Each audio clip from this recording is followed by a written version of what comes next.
Okay, so in the spirit of keeping in with Buddhism 101, we need to be talking about some fundamental things. So we've been giving a lot of attention to the four thoughts that turn the mind to the Dharma. And so hopefully that's been helpful to everybody. So I think tonight we ought to start by thinking a little bit more, talking a little bit more about loving kindness, compassion, joy, and equanimity, the four immeasurables, the four vast immeasurables. So you can look at the 101 outline book that I think you all have. And on page 11 and 12 is in the outline, and it coincides with chapter 7 of the Jewel Ornamental Liberation book that I think most of you have as well. So there's a lot more in the book, but the outline has the basic ideas.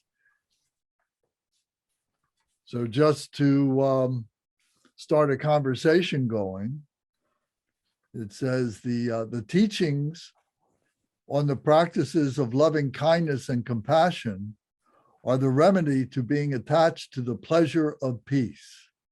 What does attached to the pleasure of peace mean?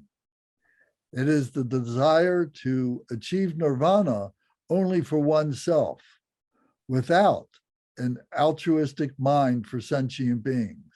And because of it, one does not benefit others. This is called the lesser vehicle, or the Hinayana, the lesser vehicle, the fundamental teachings of the Buddhas, where he's teaching, first we have to have discipline and so on. So many of these beings are looking for peace. So what do you think about that? What is, is that our first thought? Oh, I want to have peace of mind. I want peace for myself.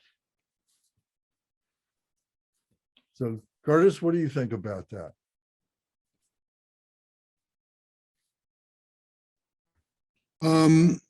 Let me mull on that some more. It's a big question, though. I'm glad we're talking about it. Okay. Anybody else got a comment?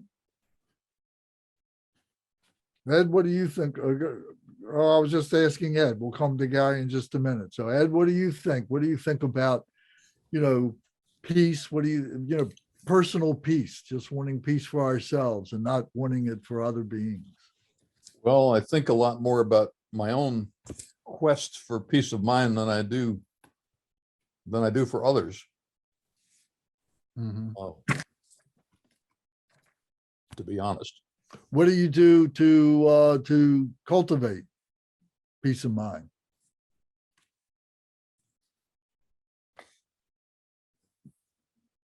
Well, I'm trying to meditate more. How's that going?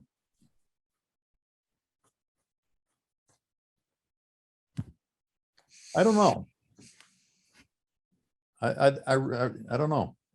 Okay. I'm not very good at it, but I'm trying. Okay, good. Yeah. Gary, what did you want to say about peace and loving kindness? Well, there are two things that I'm thinking of. I remember Kempo either telling me or telling us in a group one time that we should not worry about having thoughts come into our mind. It's the clinging to those thoughts. Mm-hmm. And I also shared with the group recently a piece by Dongzar Jamyang Khyentse. And I think it is really applicable, I believe it is, to the question that you're asking. And if I may read part of it, he says, the aim of far too many teachings these days is to make people feel good. And even some Buddhist masters are beginning to sound like New Age apostles. Their talks are entirely devoted to validating the manifestation of ego, endorsing the rightness of our feelings, neither of which have anything to do with the teachings we find in the Pith instructions.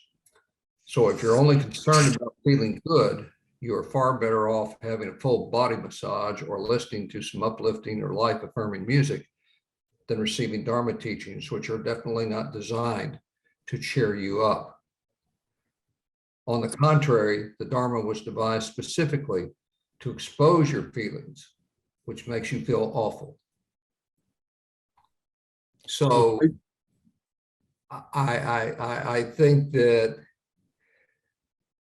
in meditation, we are confronting our feelings, not necessarily assigning guilt to ourselves, but facing them full square. And the anger that besets us day to day from the swirling of life around us, and we all know what all those things are that challenge, our charge to follow the tenets of the four measurables, and it's difficult. And I fail pretty much every day, but the progress that I think I've made is that I understand that I'm failing when I'm failing. I'll leave it at that. What is it that you think you're failing at? I mean, is it an action? Is it a thought form? Is it It's a thought form. I don't take actions to try to retaliate, but I do feel anger, and I feel a lack of compassion for some people who are doing some things, both in my immediate world and the extended universe that we inevitably observe every day. And what Buddhism teaches me, and what this passage that I just read teaches me, is that I have to understand that the idea of Buddhism that I had one time was achieving living a life of unbridled serenity, which of course is the ultimate goal. The emptiness piece, but that the world is still too much with me, and I have to recognize that and not ignore that reality in me every day to be able to make progress and to continue in my meditation to grapple with that in this life, and probably quite many future lives I'll have to live. See, Gary, when you say you fail every day, what does failure look like?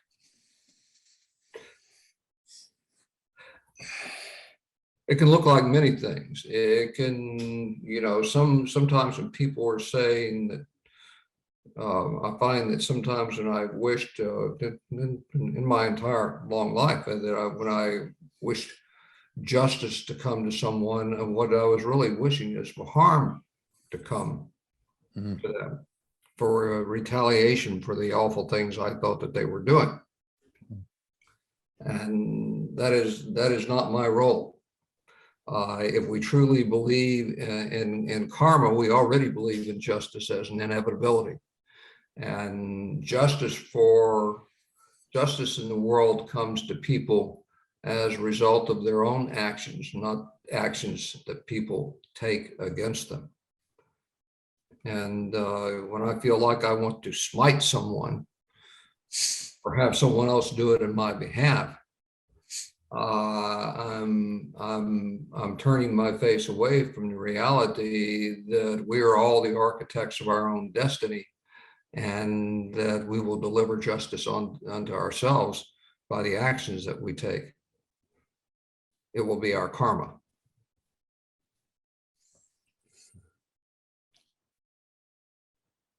Thank you. That was very good. Does anybody else have something you'd like to add about loving kindness and peace, our attachment to peace?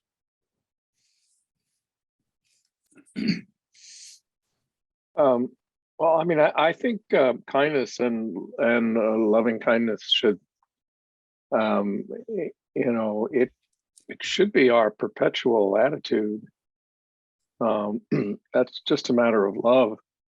Love should be our primary outreach, our primary perspective on on the universe and others.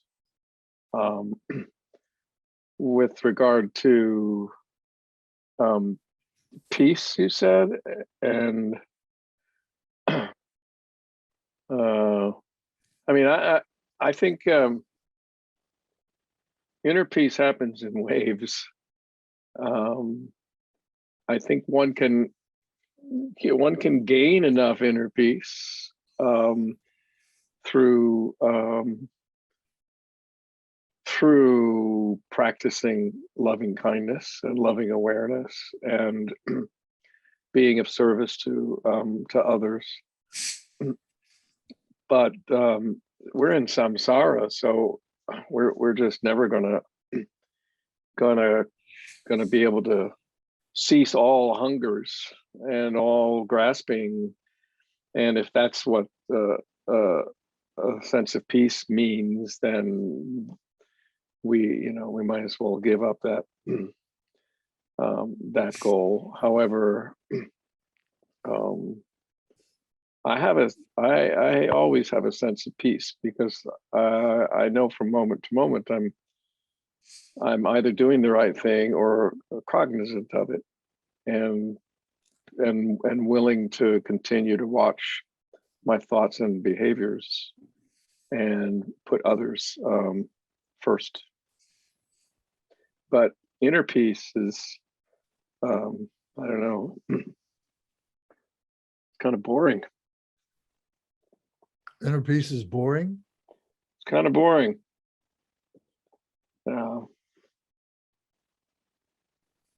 That's not the goal. I teach meditation students that the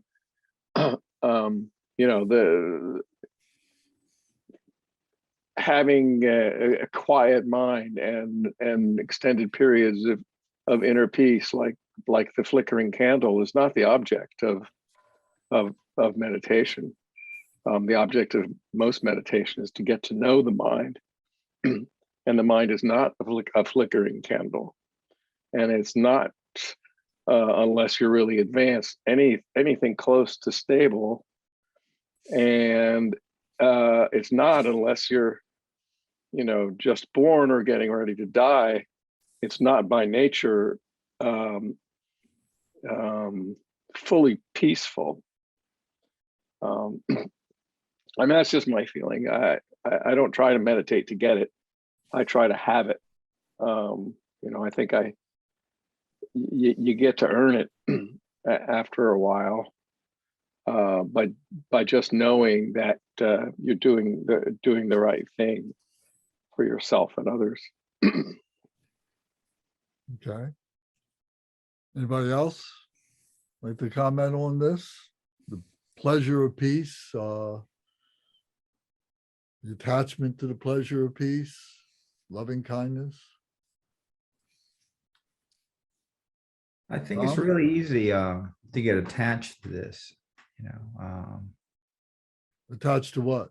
to peace, to outer peace, inner peace. Like I see people being, a lot of people are being attached to meditation.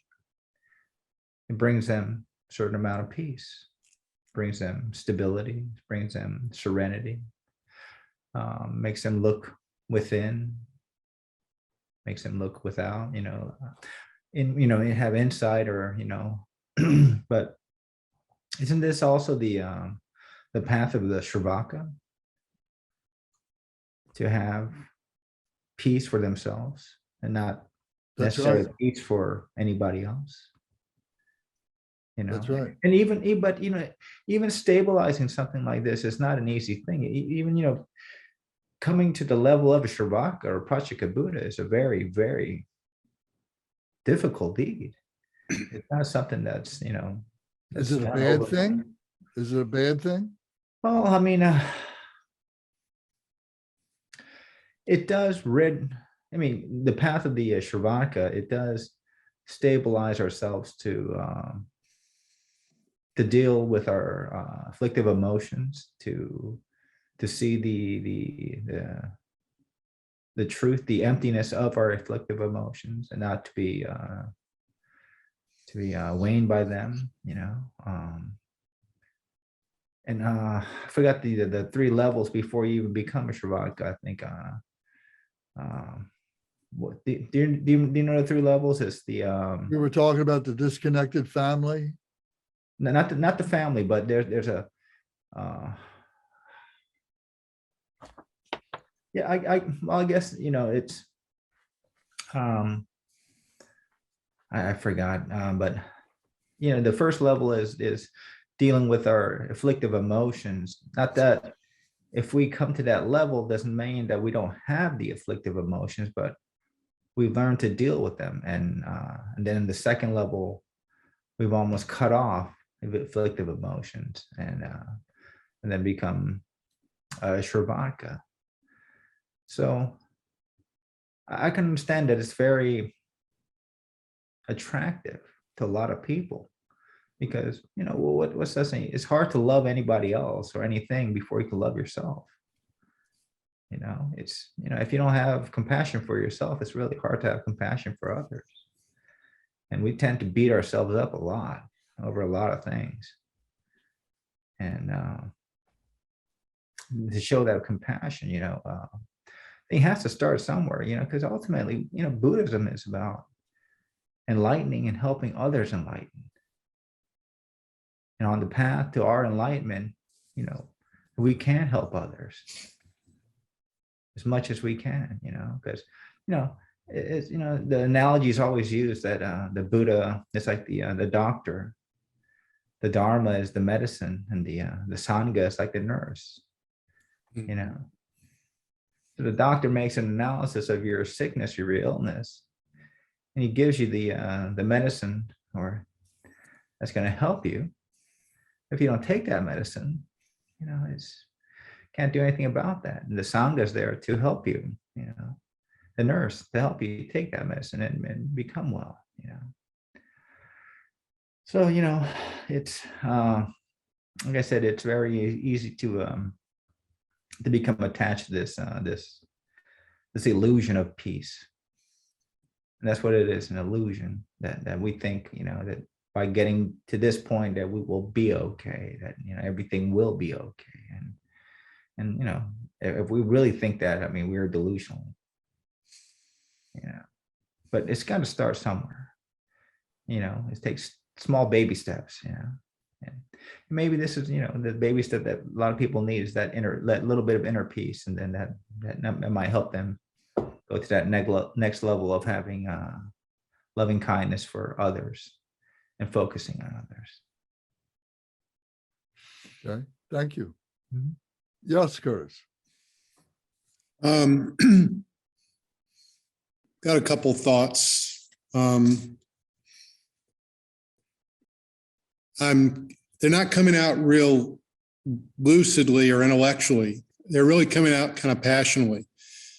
And it's the sense that this peace is escapism, is avoidance of being in the world, the falseness of trying not to feel because it's not easy. You know, it seems like this, I mean, I'm just riffing here. It seems like this quest for peace sounds like it reeks a little bit of escape from life, escape from being, escape from the heart. It's there's something not right about it. And you know, sometimes when there's, there was a heresy in the Middle Ages of Quietism. And it basically, I don't know a lot about it, but I think there was a heresy, you said? it was one of the heresies in the Middle Ages was against a group. I think they're Carthaginians or something. But anyway, their error was something called Quietism. And I think of it as being wanting that inner peace to the exclusion of life, sort of withdrawal from engagement. And it really is a lack of love. And I think too about the way in which sometimes people are so averse to conflict that they are part of the problem. There's no real peace without justice. And if we want to just placate everyone, tell them what they want to say, they hear what they want to hear, because that'll maintain the peace. That's not healthy. So I'm not really being fair to the quest for peace, because I think I'm being a little harsh about it, but I don't know. And sometimes, I mean, the genius of Thich Nhat Hanh was that he articulated that engaged Buddhism is what Buddhism is supposed to be. That's the bodhisattva ideal in action. And when I run into people who just like, I don't want to think about this, I don't want to think about this, I think your piece is really shallow. You can't deal with reality. There's suffering in the world, and, you just don't want to hear about it. And I don't think much of that. Nobody says you should lose your peace, watch too much news, but to just kind of like, I can't watch the news at all. That's a very fragile piece if it can't engage the world at all. So I'm down on peace.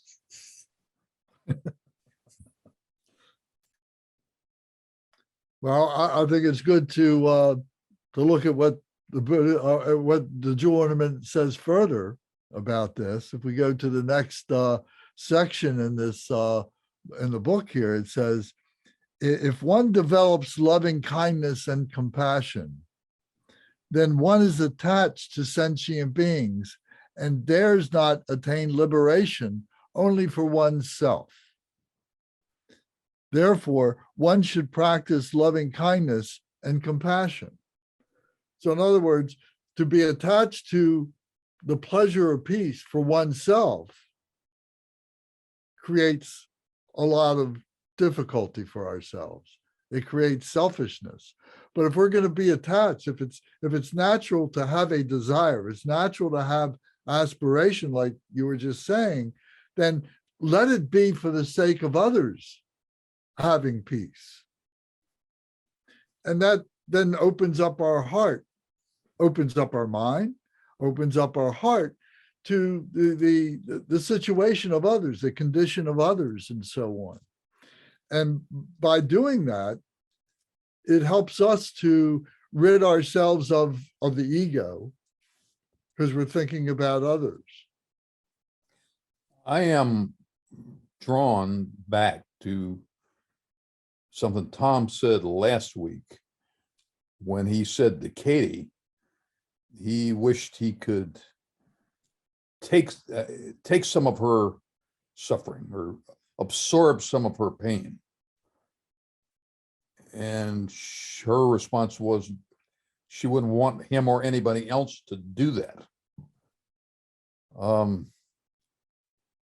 That's just interesting. Well, there's a whole Buddhist practice called Tonglen Okay, well, that is literally that. So, Tom, you want to speak about that? The Tonglen practice is a practice of taking on the suffering of others and giving your happiness or your joy to the person that's suffering. And by doing so, you create the two benefits like we were talking about. Helping others, by helping others, you help yourself. but when Katie says, and I'm just using this example, no, Tom, I don't want you to take my suffering. I don't want anybody else to either. What What is she doing with that? what was she doing with that? Yeah, is Is she putting herself before somebody else? yeah, and I I don't think she's embracing fearlessly what's going on. or fearlessly or blindly. If you're drowning, you say, oh no, I'm going to learn how to swim right now. I'm out here in the waves and I'm going to figure it out. You know, excuse me, I got to go. I'm going underneath. Oh, I'm going to try and come up and get some air. No, I don't want your help. Is there an analogy there? I think she's humbled by her pain. You think so? Yeah. Well, I don't want to use her as an stage she's example. We going shouldn't be talking about her or anybody else directly like that, but just anybody who becomes attached to their pain. What's the key word there? Attachment? I don't know if she, well, and again, I share the view that we shouldn't be focusing on an individual, but somebody who says, no, Tom or whomever, I don't want you to share my suffering.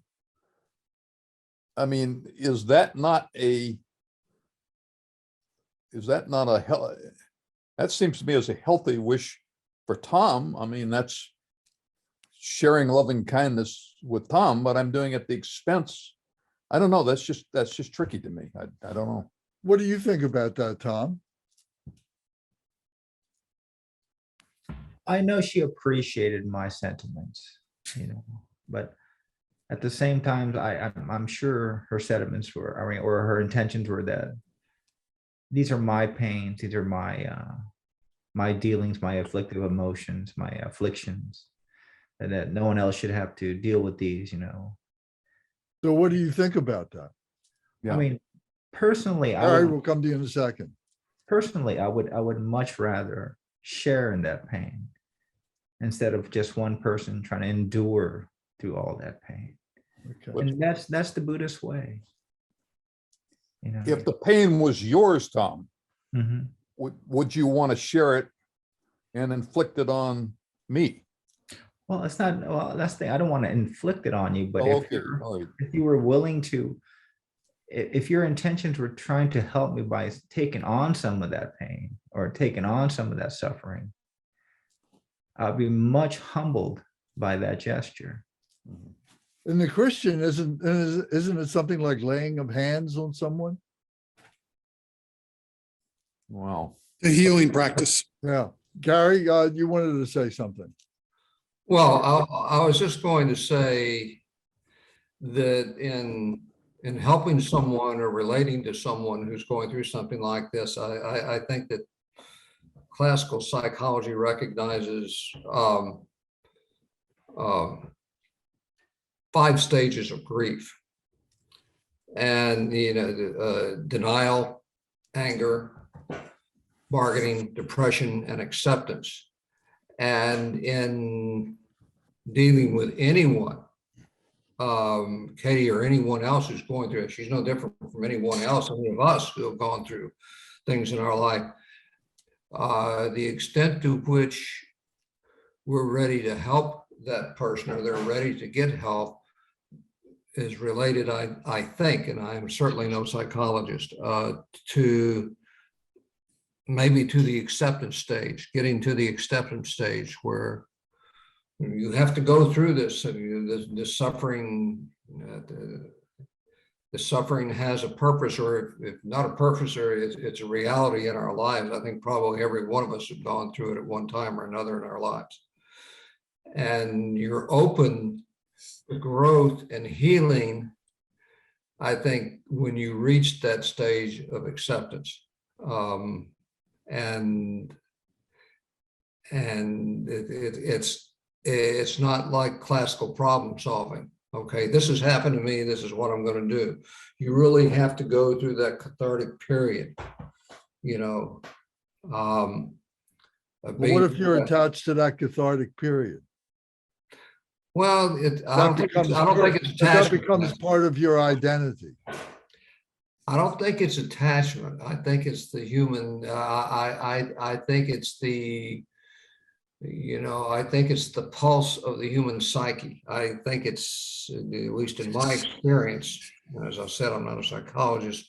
It's what I've observed in myself and in others where I've seen suffering that you have to go through before you can heal and before you can receive the healing Okay, of others.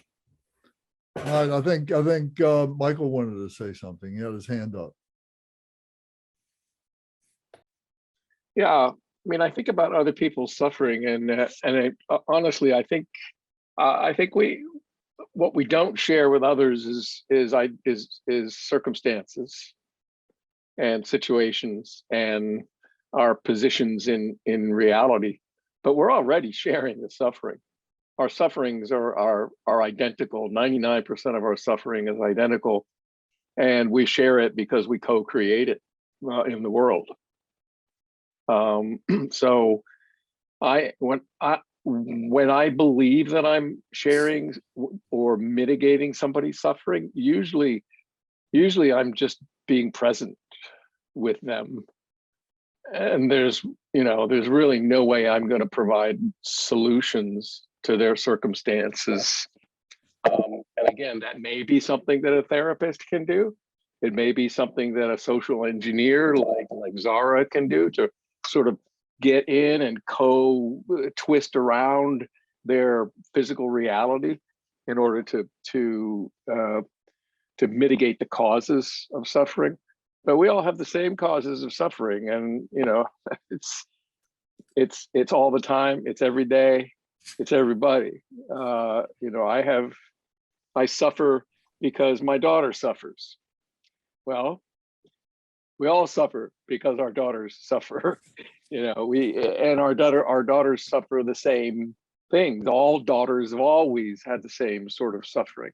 It's just the circumstances, the specific intersection of time and situation and karma that's different. Just my feeling.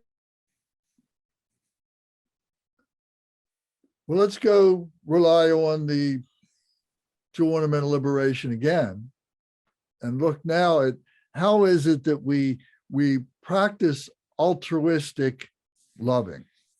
Because what we're talking about, if we realize that if we are selfishly wanting the pleasure of peace for ourselves, that's one thing. But then if we are denying that love and that altruism for other beings, that's another thing. They're related. But how do we recognize this? How do we break ourselves out of whatever attachments we might have? Maybe these attachments are a little nebulous and we need to be able to see through activity. So through the activity of visualizing the kindness of our mother. This comes back to that. If you remember some time ago, we went through all of this and we talked about the 4 kindnesses of the mother. Does anybody remember them?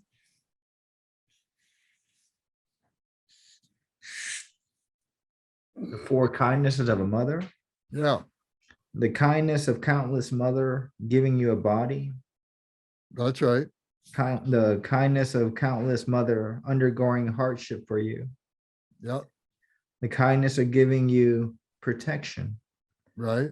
The kindness of showing you the world. Right. So those are the 4 kindnesses of the mother. So if our personal mother, if we think about her and we think about what she went through in those 4 particular points, that the suffering that she had when she became pregnant, and she had to go through all the changes of life that she had to go through, her body changing and the morning sickness and having to carry around 15, 20 other pounds or something like that. And the doctor visits, all these things. If we realize that was quite a wonderful thing that she did for our benefit. And that she was risking her life in that, in certain, cultures, motherhood is one of the highest, ways in which people die. And that, the suffering that she went through to have to teach us, and the self-sacrifice that she had to make to teach us, how to get along in the world, how to walk, how not touch the oven because it's hot and all these different things. And the sacrifices of her not being able to finish school, or her not being able to get the clothing she wanted, and not be able to go to work, and the sacrifices that she makes and so on. So this helps us to recognize what loving kindness is by a person who willingly took that on for themselves. Curtis, put your hand up and you wanted to say something. Yes, I would highly commend to you for a meditation on what Lance has just said and what Thomas said, to watch Call the Midwife on PBS. Yes. Have any of y'all ever seen it? Yes. I think you know what I'm talking about, Ed. Yeah. It's a powerful meditation on the mother's love and sacrifice. Everything we've said, it is a theatrical, you're seeing it in fleshed instead of abstract. It cuts through. I got more watching the episode I watched last night than I'll get 2 hours talking with you guys. I hate to say it, but it's that impactful of the reality of the love of the mother. And I just cannot commend to you enough that show. It's been going for about 10 years now. It's very powerful, very real, very much cutting through all this escape from life and showing the reality of something supreme about the reality of mother's love. Well, it's great. Can you send us a link? PBS. You can find it on cable. Easy as that. It's on PBS channels. It's just a big hit. What's the title of it?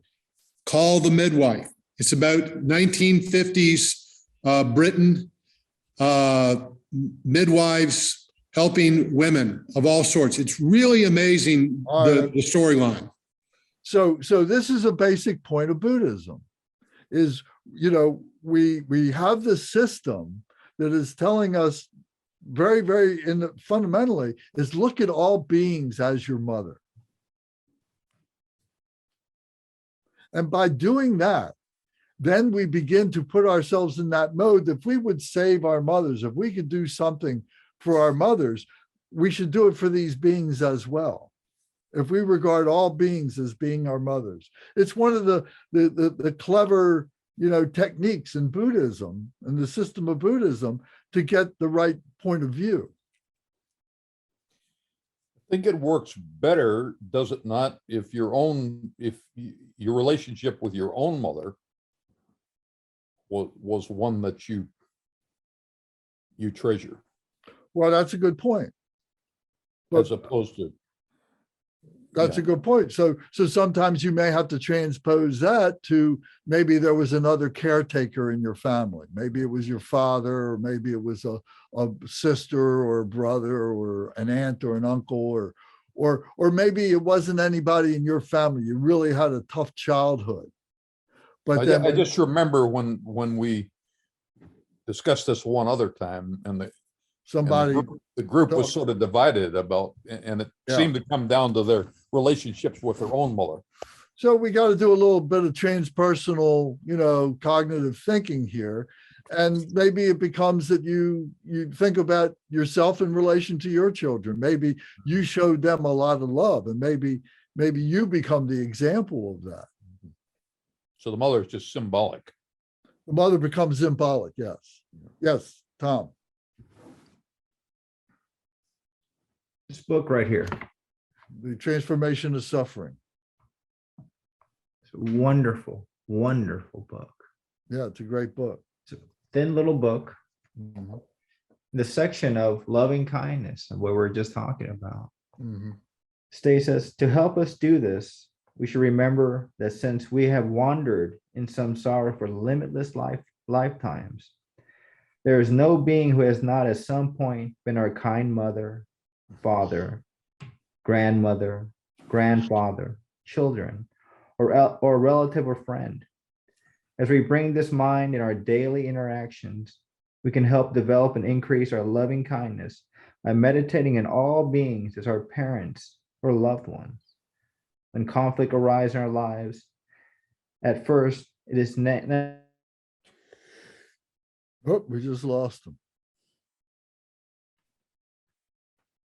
Yeah, so yeah, there's great support there, for this idea being expressed by Kenshin Rinpoche. Did a wonderful job in being able to do that. So we need these examples. This is one of the things I think that is a strong point of the Dharma. It becomes living examples for us to recognize who we are, why we are, and how we can make that work for the benefit of others.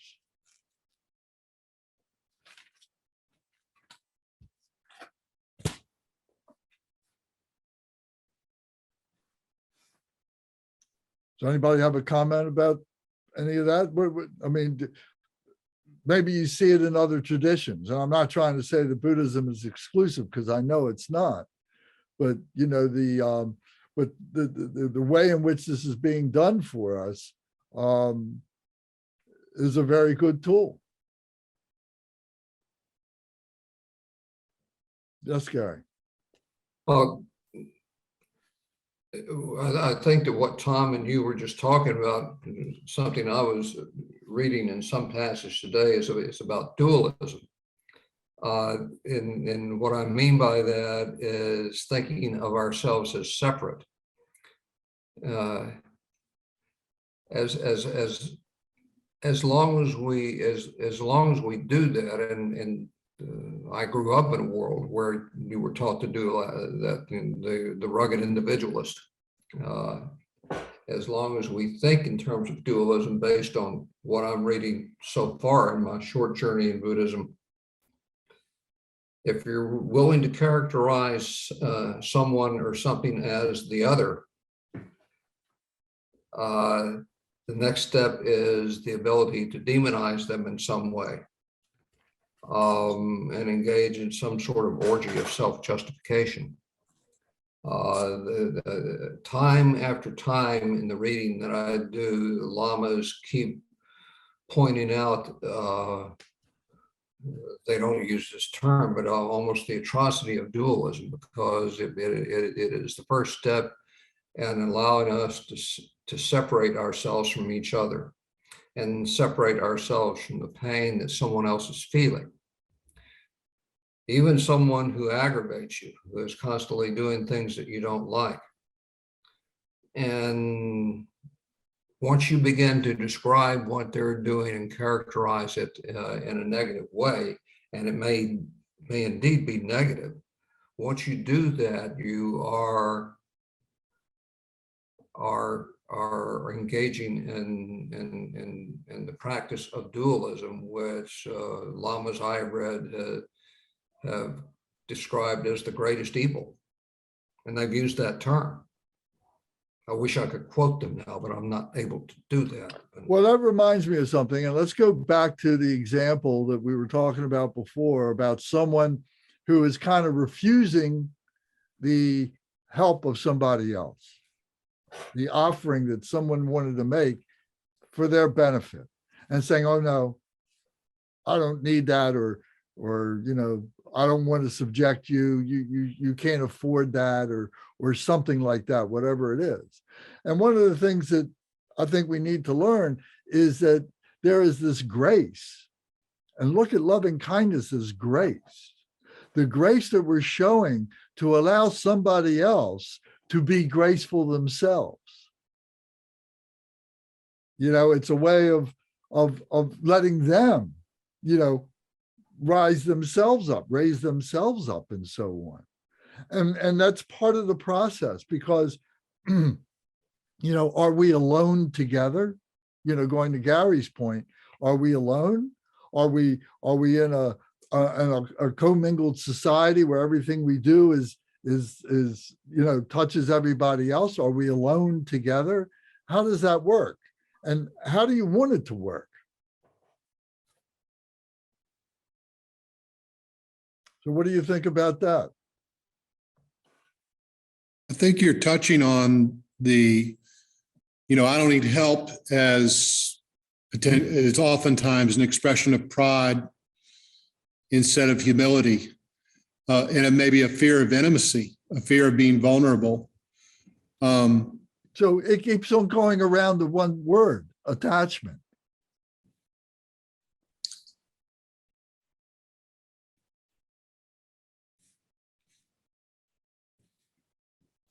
It takes a strong person to say, I need help. If I put myself in Katie's role only to the extent of being the person to whom somebody else offers help and who turns it down. I mean, if I'm suffering and Tom says to me what he said to her, and I'm willing for him to share some of that suffering as he's offered to do, what does that look like? What is my response to him?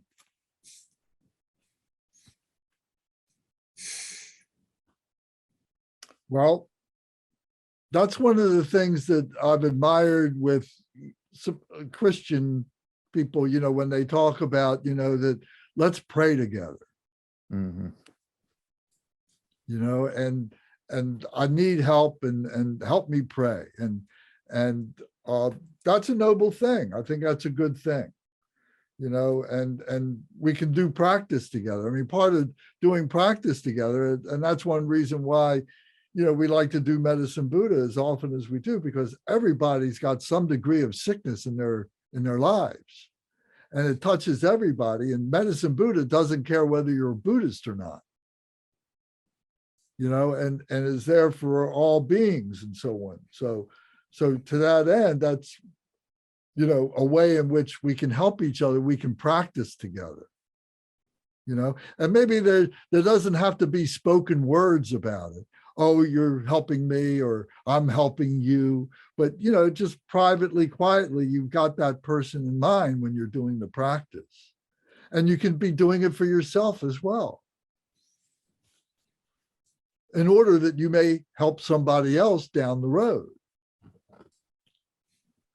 But not splitting hairs or not intending to. I find this compelling. Tom could do that for Katie or for me, whether we invite it or express a willingness to accept it or not. And that's the next point. You're correct. Suppose those people are halfway around the world and we know that they're suffering terribly. Can we help them? You know, is the spirit timeless? Is the spirit everywhere, locationless? It is everywhere simultaneously. So if somebody refuses because of their pride, because of their arrogance, because of their ignorance, because of their jealousy, whatever it is, can we just say, okay, I'll just keep quiet. But then you go and you be Om Mani Padme Hum, Om Mani Padme Hum, and you're opening up your heart to that person's heart. They may not realize it, but maybe there's a critical threshold that gets crossed somewhere. Mm-hmm.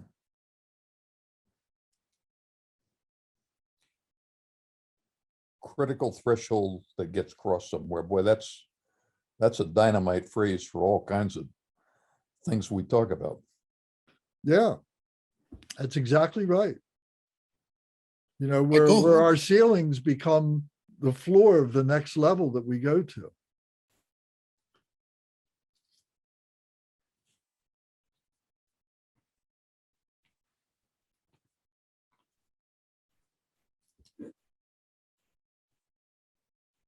Michael?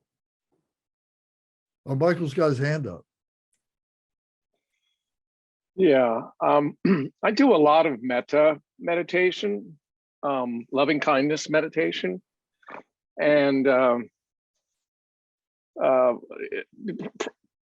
regular loving kindness regular metta practice lets one know that you don't need other people's permission to send them love and well-wishing.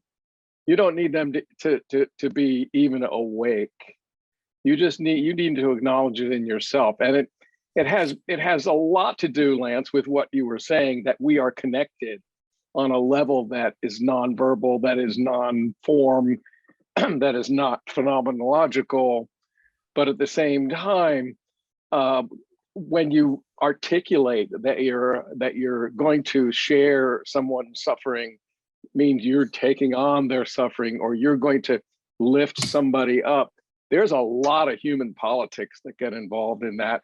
And the ego just gets all poisoned, and people can feel terrible, or they could feel deluded. Simple loving kindness meditation is done objectlessness. It's done imagining different levels of individuals, from the closest person to you, to somebody who you just sort of know, to somebody you know of, and then to somebody who you don't get along with. And then, of course, yourself, you have to give yourself loving kindness in that cycle. And then little by little, you just enlarge that circle. So you're sending out wishes of well-being and ease to all beings, but starting small. And nowhere in a regular practice does there need to be an object of that. It's only when we are thinking in terms of Michael and Lance that gets involved. If Michael's hurting and Lance is hurting, then we have some pretty serious human politics to deal with. It's about learning. It's about stature. It's about what hurting means, and what other people mean in our hurting, because we facilitate each other's hurting. So in a traditional metta meditation, nobody else has to be part of that picture, and you don't never have to tell somebody, I prayed for you. You know, that's the Christian thing. I'll pray for you. Don't tell me you're going to pray for me, because if you're praying for people, I don't want you praying for me, because you're probably not sending the right kind of messages out to the universe.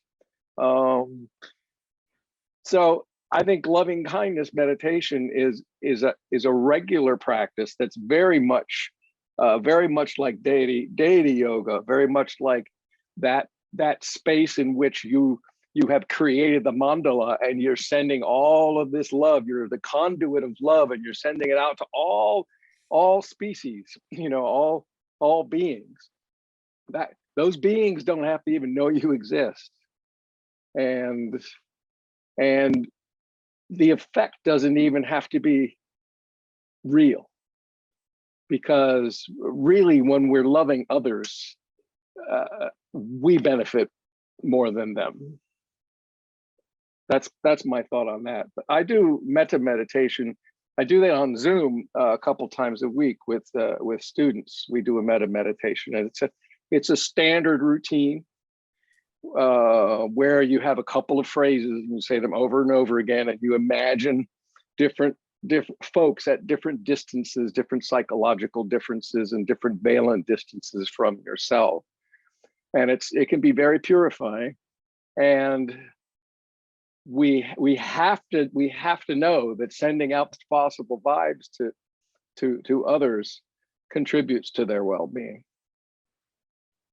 That's good. Thank you. Let me suggest that we replace the words loving kindness with two other expressions that are used in different practices or prayers in the place of loving kindness. And let's think about those. One of them, which I've already mentioned, was grace. Instead of saying loving kindness, think of grace.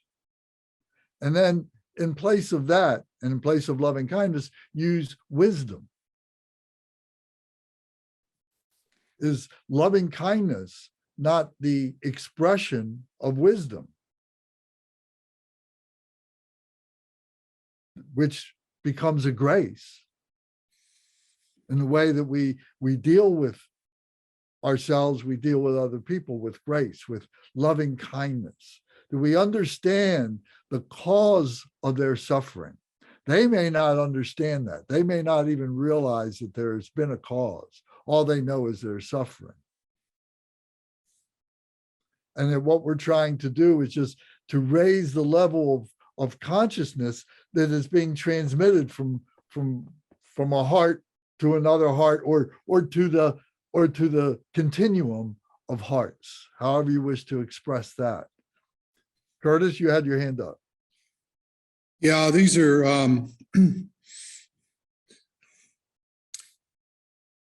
I talked to a Catholic worker friend of mine today who is taking actions to help people that are suffering. And I'm enjoying this discussion, but it's talk. Go out on a coffee line. Go engage with the poor. Get out of this ivory tower Buddhism where we are hardly in touch with other people. I'm just, I don't know. Talking to her today, hearing about the work she's doing with the poor has more of an impact than all these abstractions. I hate to say it. And I'm just hearing her. I committed to make a donation, and that's a little action. But, I'm humbled by the people that are taking action to help the suffering. Well, there's an answer to that, and you may not agree with it or not, but that question comes up with the lamas from time to time. And, the answer is, yes, they're doing things and they're important things, but how long do they last? Are they temporary? And from the standpoint of what we're trying to do is we're trying to open up and realize that there is this indestructible continuum that has no lifetime to it. There's no temporariness to it. And this is what we're trying to raise ourselves. Coming out of their hearts, bodhicitta hearts. So this is the other side of that coin. They're coming out of their bodhicitta hearts. It's absolutely plain. That's where they're coming from. And everybody does what they can with what they got. Or maybe they do, maybe they don't. But that's I know I don't. So to have that degree of loving kindness and compassion for those people that are doing it or not doing it. About self-sacrificial love. Yes, Ed. About 10 years ago, for a period of several years, I volunteered in a food bank. And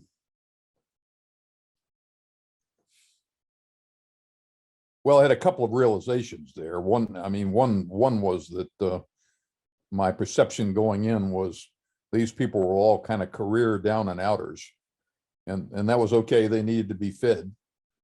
And I found out that that wasn't true at all. They were like me. Except they'd not been as lucky as I had been. In a lot of ways. There are people who had struggled all their lives and spent most of the time above the waterline and had now sunk a little below it, largely through circumstances they couldn't control. I was going somewhere else with that, and I know where. The volunteers in the food bank, and they were probably, we came on different days and different combinations, but they were probably 15 or so that I knew fairly well because I was there for a period of time. They were not, and I came then out of a sort of Christian context. I was doing this in part because it was, quote, my Christian duty. The volunteers in there were not disproportionately Christian or disproportionately Buddhist or Jewish or Muslim or atheist. They were all over the map. They weren't top heavy with any particular religious, spiritual, or philosophical orientation. The only commonality we had was whatever reason we wanted to help other people. But I thought at the time that I would find because there are a lot of people in this country that call themselves Christians, I thought these helpers would be disproportionately Christian. They weren't at all. The desire to help other people and the practice of actually doing it, as Curtis is describing, seemed to be pretty independent of religious or philosophical or spiritual tradition. And that was a revelation to me. There were just as many atheists as there were anybody else. So this this is a book that Ed Jones and Gene Lowe, who you might know, wrote. What was this, a dozen years ago or more, Ed? I don't even know. Probably at least 10. It's about the people that use this particular food bank, Right. and it provides stories of each of 26 people, and you really get a sense of the unity of the human of the race, of how much we have in common, and how we all step into these kinds of spaces, and we all in a moment we could fall and need somebody to prop us up, or give us some bread, or give us a lot of bread. And it's inspiring when like Ed and Gene did, they take these profiles, these folks that were regular users of this food bank, and they humanize them fully. They invest them fully in the richness of their being, so that you walk away with this utmost respect and love for people that have needed so much over so long, and probably will continue to. So that's altruism on the part of Ed and on the part of Gene, who's not only spent a decade or more in this space, being of service to hungry folks, to folks who need help with the English as a second language, but then take it a step forward and tell their stories, and create a network of lives, so that this sort of experience becomes palpable and real to us. And that's taking good action, on top of the untold hours that they spent in these offices and warehouses and these food lines. So I have to say kudos to Dr. Jones and to Gene for always being that kind of person. Well, thank you for that. That was the intent. What we never expressed it as well as you did, but that was what we wanted to do. Yeah, so there's the two forms of altruism. One was going and working in the kitchens, and another was writing their stories so that it could inspire other people to help in different ways, and so on like that. There's probably a lot of other different ways in which that loving kindness can be shown, can be done, and so, so the word, wisdom is, like I said before, is often substituted for this, or maybe it's a higher level way of looking at loving kindness. Now becomes this wisdom of recognizing, what it is that got people in this situation, how they can get out of it, and so on like that.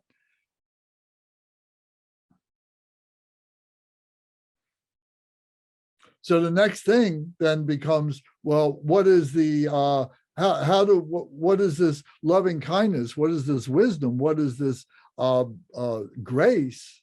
what does it manifest as? What is that action then that Michael was just speaking about? You know, what is the action of that wisdom? What is the action of that loving kindness?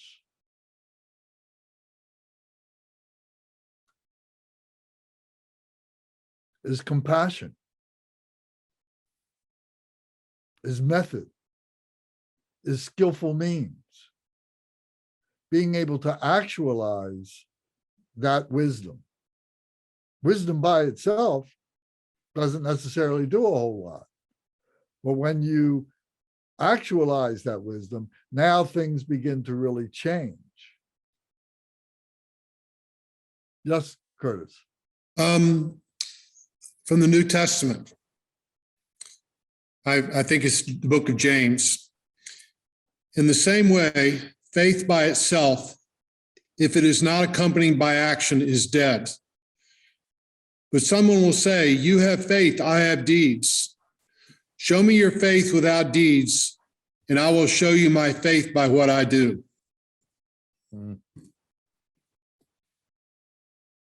So, hooray for the view. But if the view doesn't have works, it's dead. Well, they're two sides of the same hand. You know, we can't say one is better than the other, because there's plenty of action. There's plenty of deeds that are being done without wisdom, with the idea that maybe you're helping somebody, but maybe you're helping them to deepen their hole. I'll take that good karma over just having a good view. Well, that's fine. You know, we're discussing this. I think the other thing I want to just say is, I'm sorry, I lost my thought. Let me come back to it. There's a story. I'm sorry, go ahead, Tom. It's a story of a monk and his attendant in Korea. The monks aren't allowed to ride, back in the days, horses or anything. They had to walk everywhere. So as they were walking, they saw a group of children selling these frogs. And a lot of places they eat frog legs, chop off the legs, grill them up and they eat them. So as this monk and his attendant walked past these children, the head monk just kept on walking. The attendant stopped and bought all the frogs the children had and let them go back into the pond. Then he caught up to his the older monk. And he told the older monk, I just did a very good deed. I bought all those frogs. I let them all back into the pond.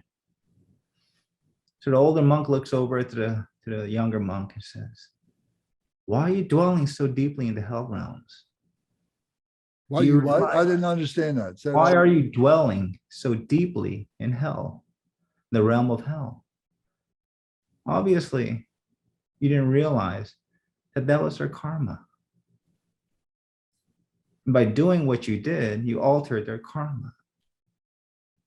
And now you are basically in their next lives, they have to go through this again. So yes, in the relative level, you did a good deed. But in the absolute level, you did not. I don't understand. When there's certain karma, negative or positive, or however we would look at it, you're responsible for.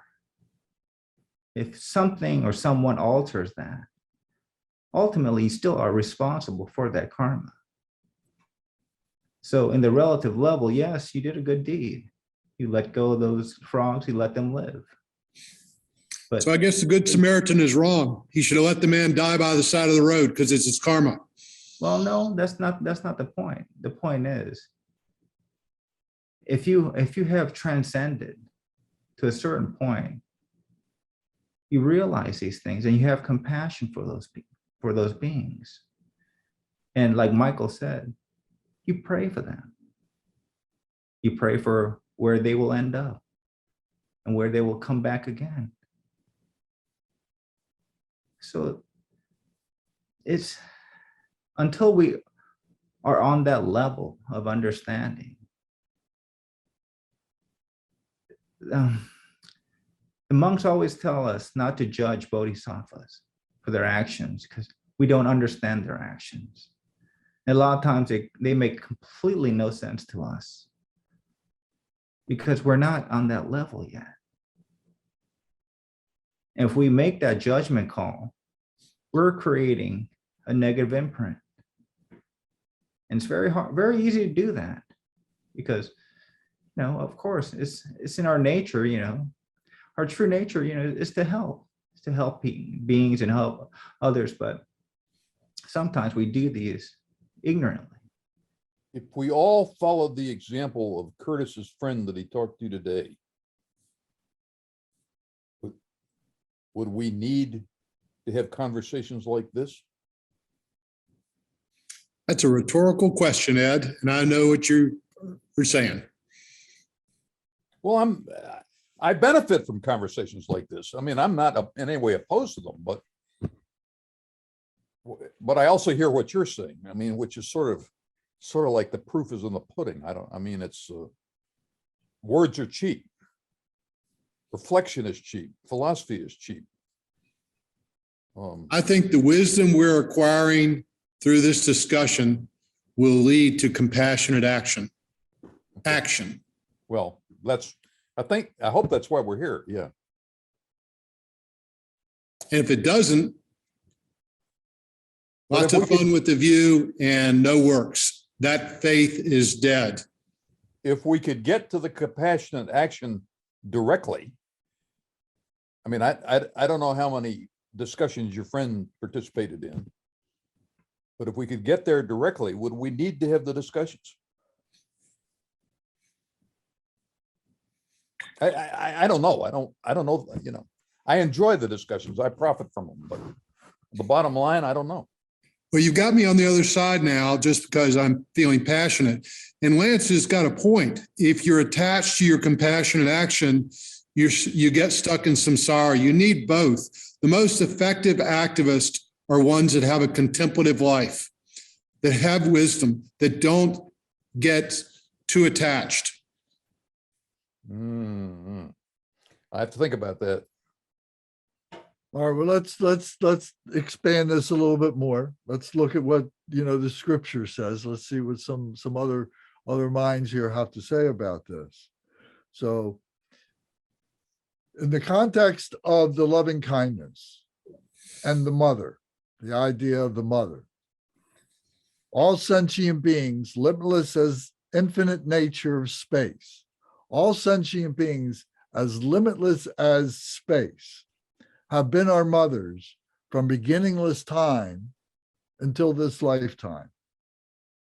So therefore, to these kind mothers, for them to sustain happiness, it's necessary for me to relinquish any hatred that I have, or any jealousy that I have, or any ignorance that I have, any of my emotions that I should have, and to develop loving kindness for these beings. Then, even though these mothers desire happiness for their children and for themselves, even though they desire this happiness, by the force of their non-virtuous action, which to us may be invisible, we don't recognize it, we don't see it, but by the force of their non-virtuous action, they are tortured in the three lower realms, or in the realms. And because of their unbearable suffering, we should develop unbearable compassion. So what does that mean to you?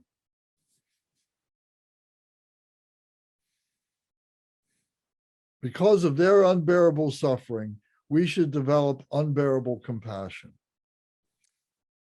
And how do we identify that? How do we process that?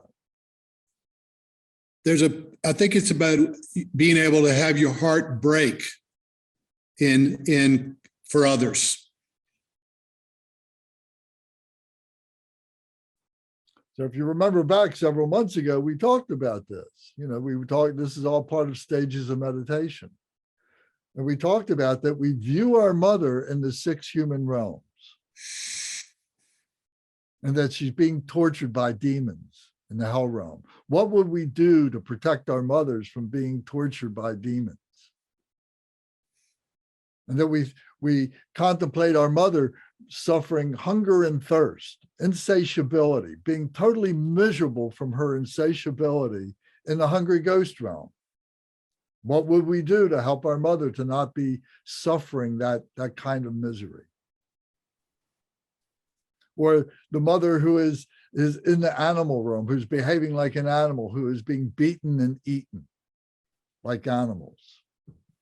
What would we do to protect our mother? And then in the human realm, our mother's suffering old age and sickness. What could we do to help protect our mother, to make her feel comfortable, to show compassion for our mother who's suffering from old age and sickness? And then in the demigod realm, the Titan realm, the jealous God realm, who are suffering from heedless pleasure, careless pleasure that is resulting in nothing but conflict in their lives. And then our mother, who is like a god, who is like a deva, a goddess to us, who is so enraptured in her own godliness that she doesn't recognize her pride and the precipitous fall that she will have to the lower realms. What will we do to protect our mother from that? So these are all expressions of recognizing compassion. Not just in our mother, but in all beings, seeing all beings as our mother.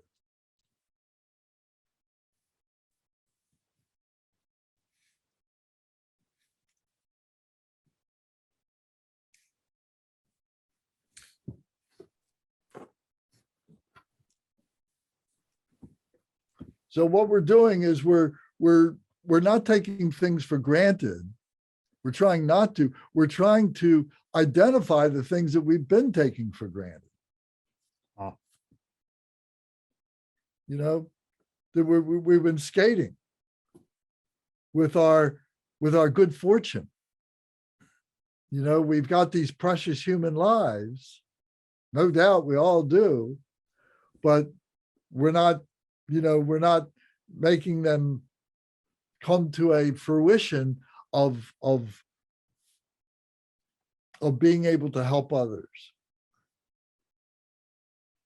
We're selfishly enjoying our precious human life. And I'm not saying that we're all doing that, it's a figure of speech, but I think you get the point. And what the Buddhas and Bodhisattvas do, that their whole life becomes for the benefit of others. We have to make a choice to do that right now because we're human beings. We have precious human life. But the Buddhas and Bodhisattvas have made that choice. And their choice is that everything that they live for, everything they breathe for, everything that they do is for the benefit of others.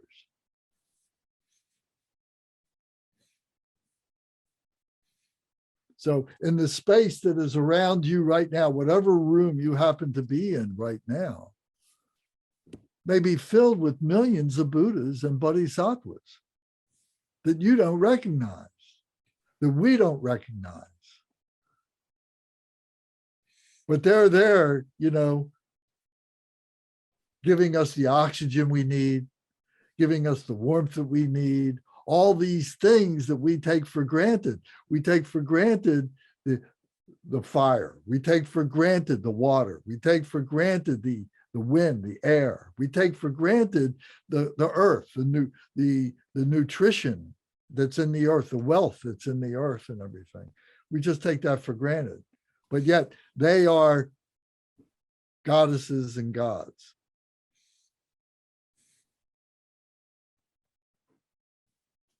So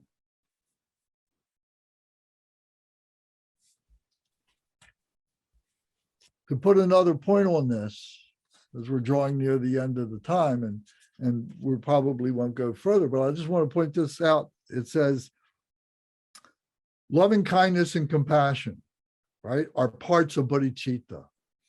The other part is empathetic joy and equanimity. So those we can talk about a little bit more. However, so bodhicitta now, loving kindness, compassion, joy, and equanimity. Bodhicitta is the unity of this emptiness, which is another vague topic that requires a lot of talk and so on, is the unity of emptiness and compassion. When somebody first realizes emptiness, it's like they fell through a hole in free fall. Oh my God, everything that I thought was real ain't real no more.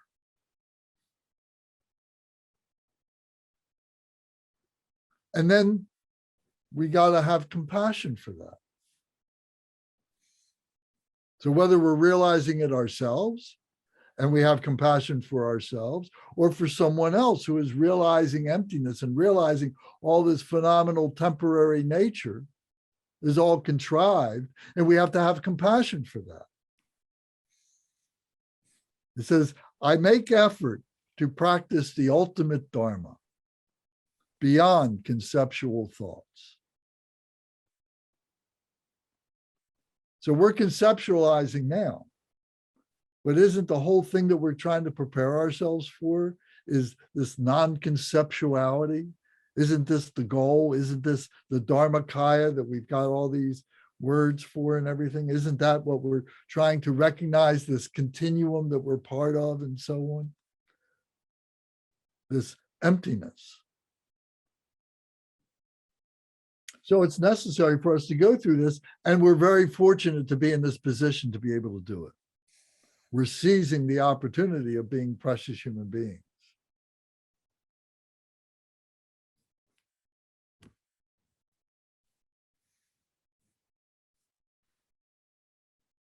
So what do you think about that?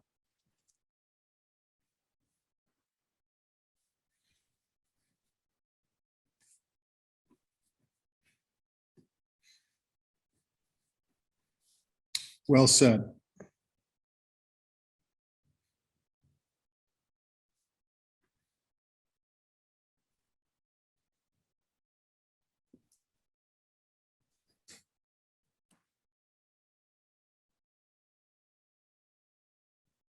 So this is what these are steps in a direction of meditation. Meditation is just not sitting down and thinking about nothing. It's going through a process to be able to think of our condition, our causes and conditions, and how to liberate from them, how to liberate others, how to help others, because we can't liberate other beings, they got to liberate themselves. So to help them to recognize that.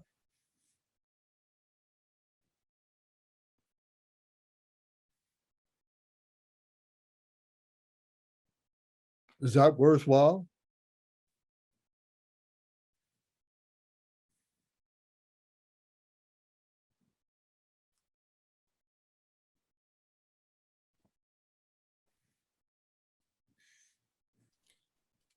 I think so. Nothing else has meaning but to try to live that.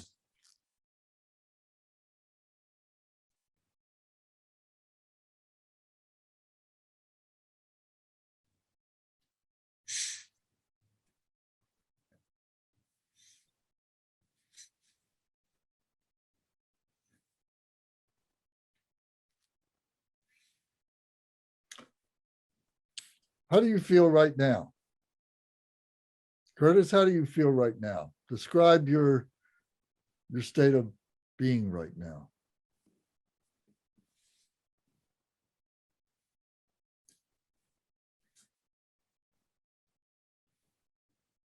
Directed towards the good, sick of words.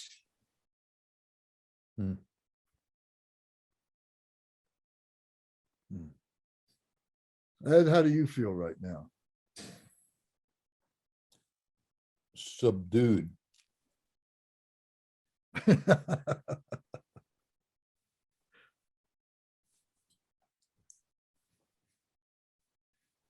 Michael, how about you?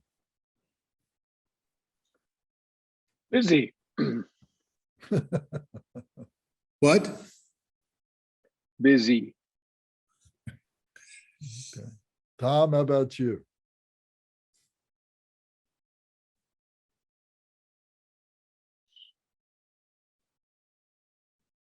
Joy. Complete joy. Not for myself.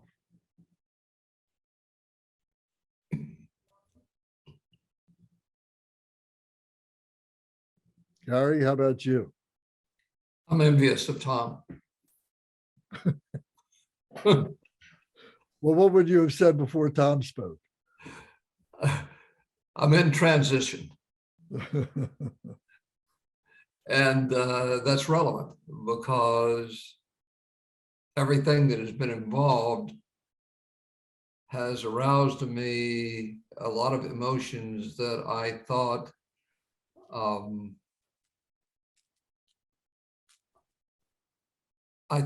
I had under control, and which is a good thing because it's challenged me to understand how far I have to go, and that there will be things that provoke you.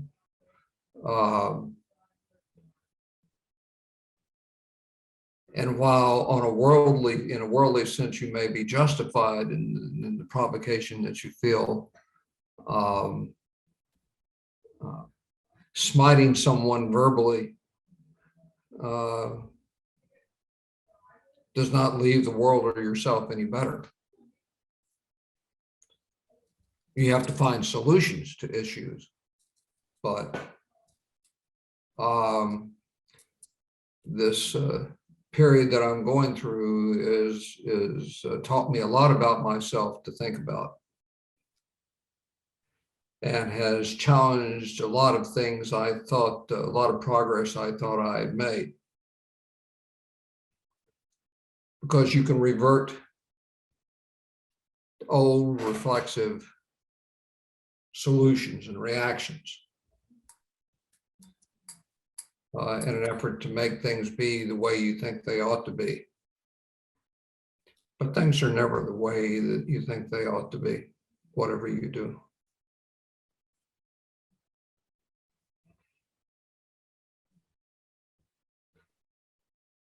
And I hope I will come out of this better for the suffering I've seen in myself and some of the anger that has been aroused by some of the things I've had to face, we've had to face as a family, and some of the things I've seen in the world. So do you think that there's a mechanism that can help you to gain that, how would you say, objectiveness?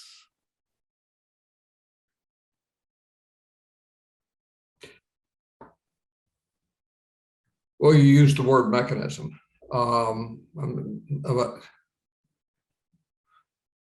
I think that I have to recognize the truth of the way that the world is and the way I have to be to face the world. And I can face the world with the softness of my heart or with the edge of a sword. So Not what's the necessarily a mechanism? real sword.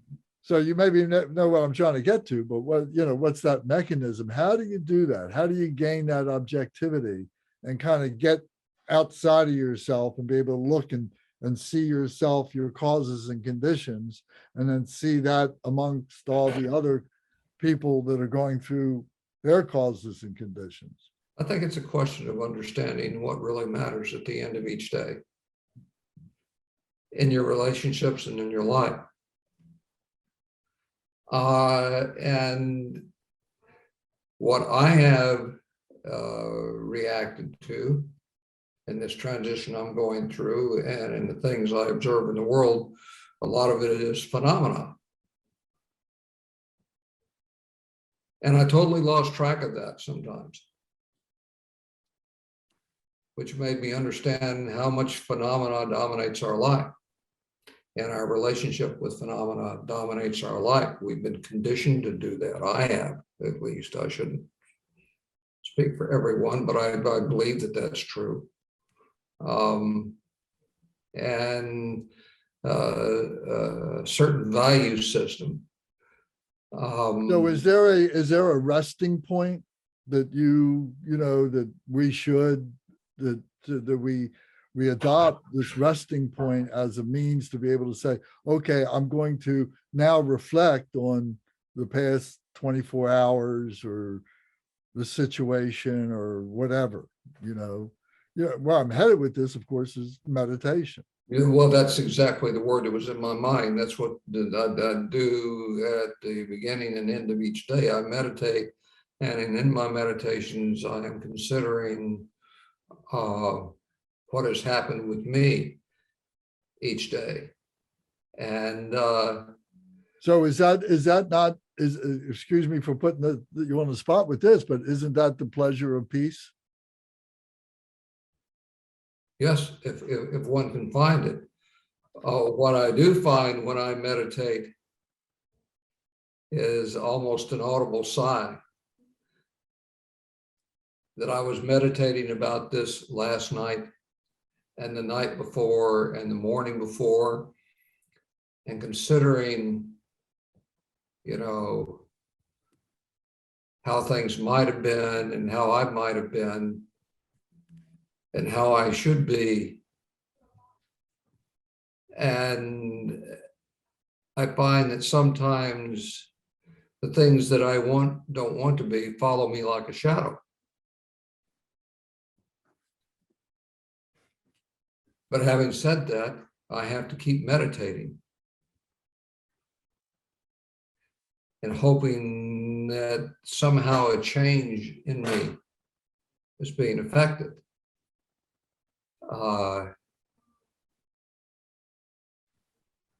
Okay. It's the expression, the world is too much with us, and I allow that to happen because I'm conditioned through many decades that that's what you do. So does anybody else have a comment about this?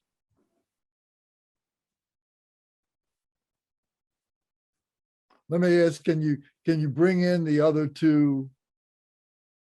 four vast immeasurable qualities into the conversation? We've been talking about loving kindness and compassion, but what are the other two? We just mentioned them a couple minutes ago. Joy and equanimity. Equanimity. What was that? Joy and equanimity. Okay, so how would you bring that into the conversation here?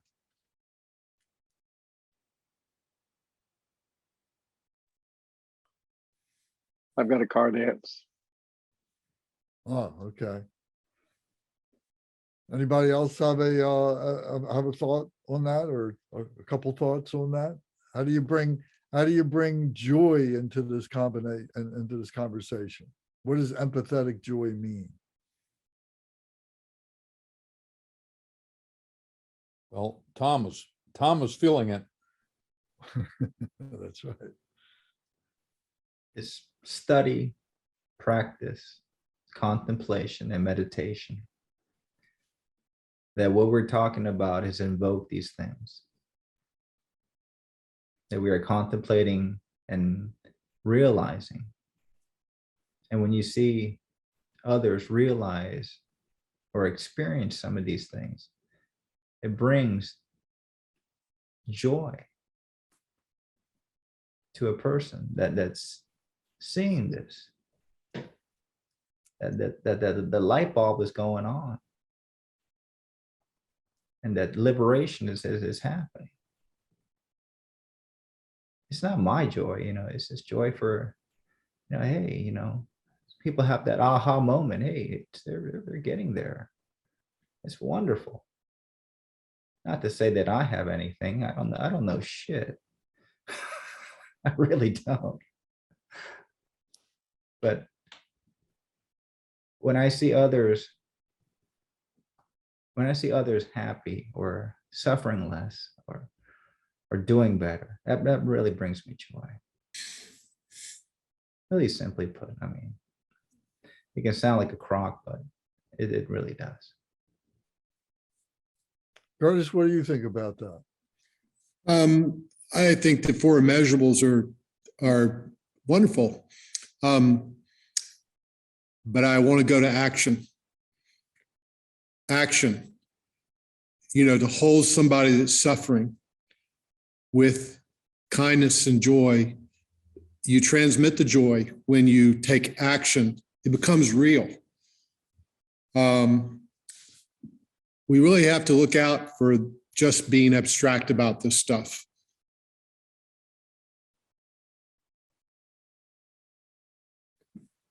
Okay, thank you. Lance, you asked everybody how they were feeling. Yes. One person has not reported how he is feeling. Oh, me? Yeah. I'm feeling elated.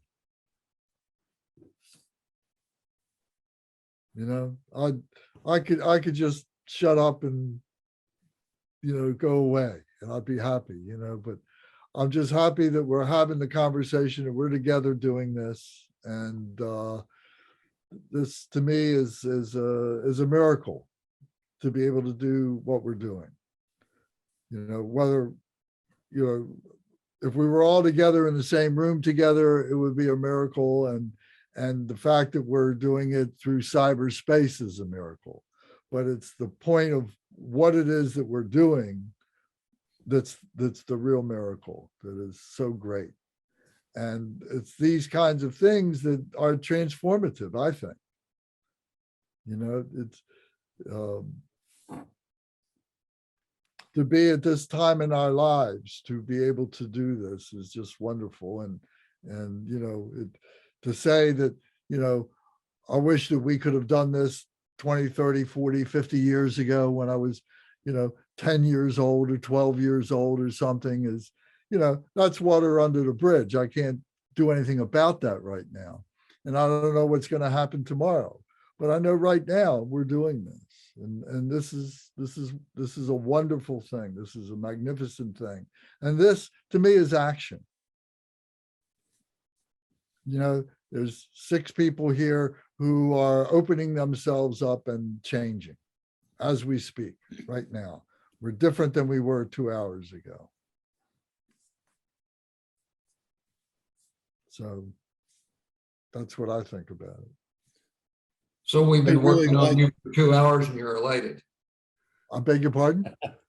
We've been working on you for 2 hours and you're elated. Working on me? Well, you've been working on me. You're an Iron Man. We've been lad. working, I'd like to think that we're working on ourselves and working on each other. Of course. It goes to that healing thing, when we were first talking about, that when someone, says, okay, I'll suffer on my own. Hmm.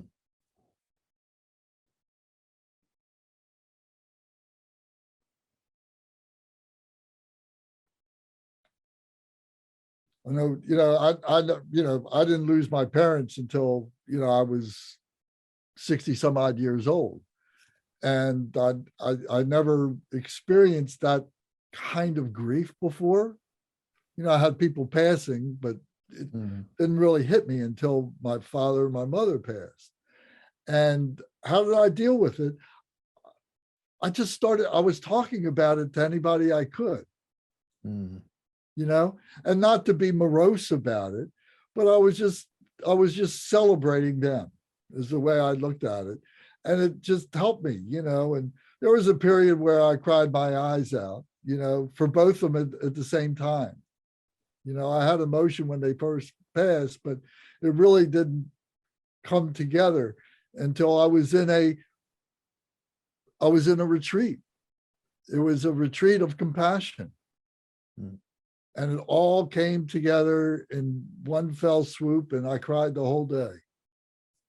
It started out for them, but just as we, talk about, imagining that all beings are our mother and everything, I was just imagining all the people that were with me on retreat and all the people that I couldn't see were all in that same category, so to speak.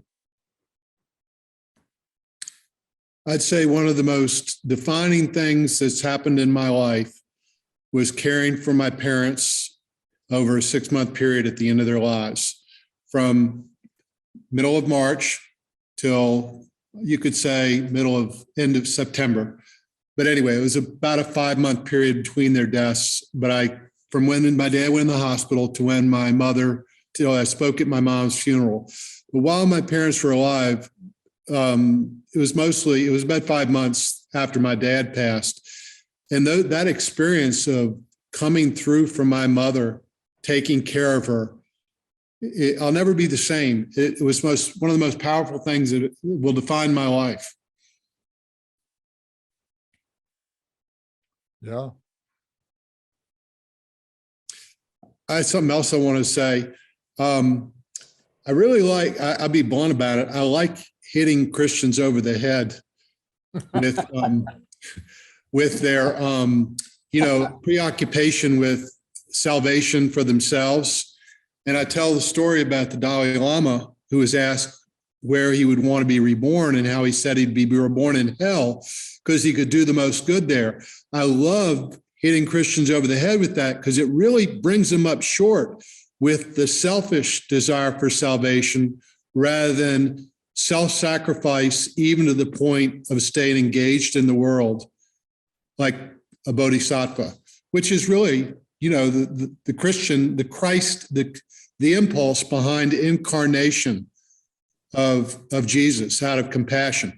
I like telling them that because it points out what we're talking about at the beginning, the seeking one's own peace instead of being moved by love out of compassion. That's spoken like a real Dharma protector.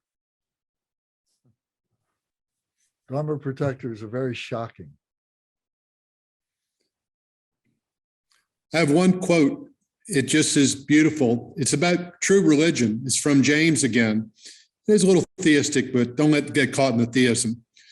But it talks about the compassion and the freedom from samsara both, if you can hear this. It's beautifully put.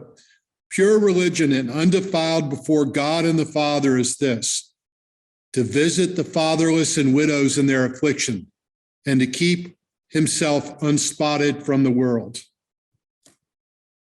That's it. Unspotted and engaged in the world out of love. That's it. Very good. Thank you. So let's bring us back again to the point of joy and equanimity. So the statement about joy is that we wish all beings to have joy and that they have the freedom to be able to sustain that joy. So not just to have joy, but to be able to sustain that joy. And as Tom said, I mean, he hit the nail when he said that it's not for himself, it's for other beings, to be able to see other beings with that joy and so on. And you may see it that it happens temporarily, the kid that helps the old lady cross the street with her bags of groceries or something like that. I mean, that's over in 2 minutes or something like that, but to be able to sustain that and for that kid to be able to continue to do that and for that woman to feel that she was helped and how she accepted that help and so on and sustaining that joy. But if you create joy or recognize joy or celebrate joy in others, don't you have to be doing that for yourself too? Not necessarily. I don't think so. I don't think see you how could be miserable. You could be in a state of misery and see somebody else's joy, and that can inspire you to get out of your doldrums. Okay, well, I think I think if I create joy for somebody else, that creates joy for me. But I'm not creating the joy for somebody else. That's the point.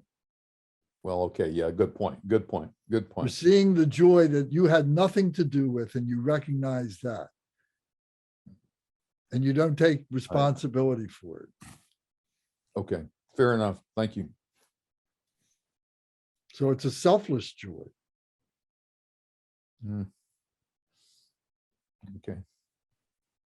And then the other is the equanimity. You know, may my mind rest in equanimity, free from attachment and aversion towards all these beings. So in other words, whether they get it or not, I'm going to love them anyway.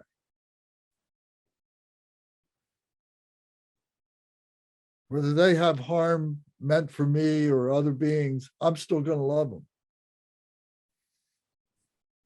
Whether they're suffering in the lower realms, I'm going to love them anyway. Whether they're a God who is full of pride, who has everything that they want, is adored, I'm going to love them anyway, because I know they're going to fall. Oh my God, you're a fantastic Christian. Oh, yeah.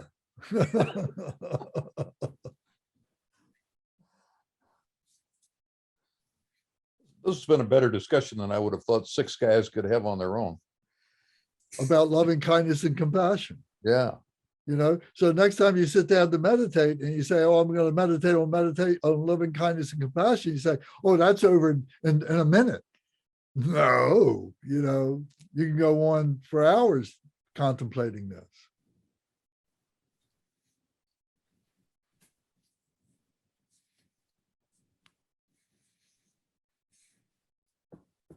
So does anybody have anything else you want to say? Wind this up. I think maybe Ed said it best just now. Watch an episode of Call the Midwife. Okay, we'll check that out.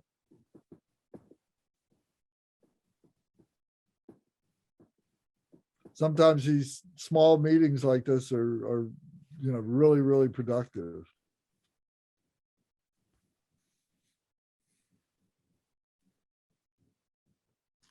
All right, well, thank you all very much. It was a pleasure, and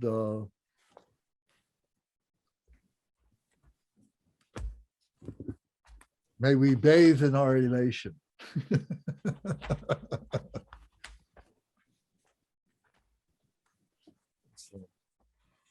And to our prayer books for the dedication.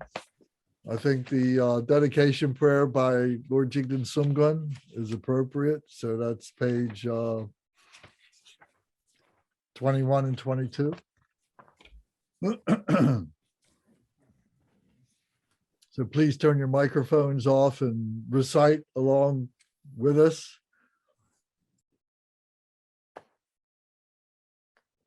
Glorious, holy, venerable, precious, kind root and lineage lamas. Divine assembly of Yidams and assemblies of Buddhas, Bodhisattvas, Yogins, Yoginis, and Dakinis dwelling in the 10 directions, please hear my prayer. By the virtues collected in the 3 times, by myself and all beings in samsara and nirvana, and the innate word of virtue, not result in the 8 worldly concerns, the 4 causes of samsara, or rebirth as a Shravaka or Pratyeka Buddha. May all mothers, sentient beings, especially those enemies who hate me and mine, obstructors who harm, misleading Mars, and the hordes of demons, experience happiness, be separated from suffering, and swiftly attain unsurpassed, perfect, complete, and precious Buddhahood. By the power of this vast root of virtue, may I benefit all beings from my body, speech, and mind. May the afflictions of desire, hatred, ignorance, arrogance, and jealousy not arise in my mind. May attachment to fame, reputation, wealth, honor, and concern for this life not arise for even a moment.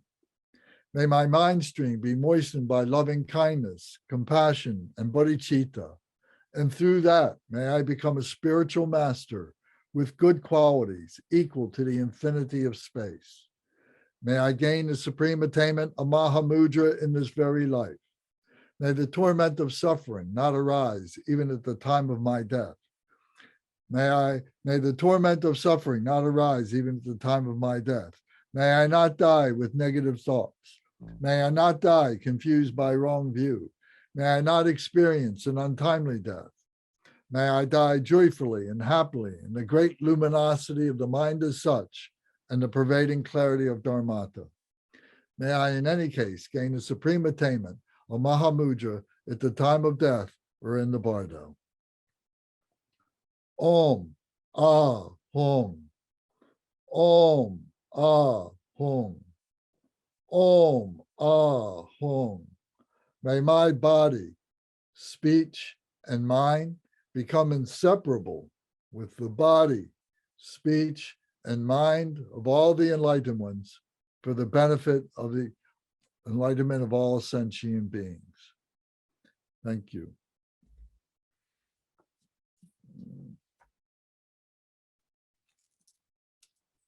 Thank you, Lance. Oh, you're welcome. Thank you all for your candor and your, saying real things. That's what makes it so good.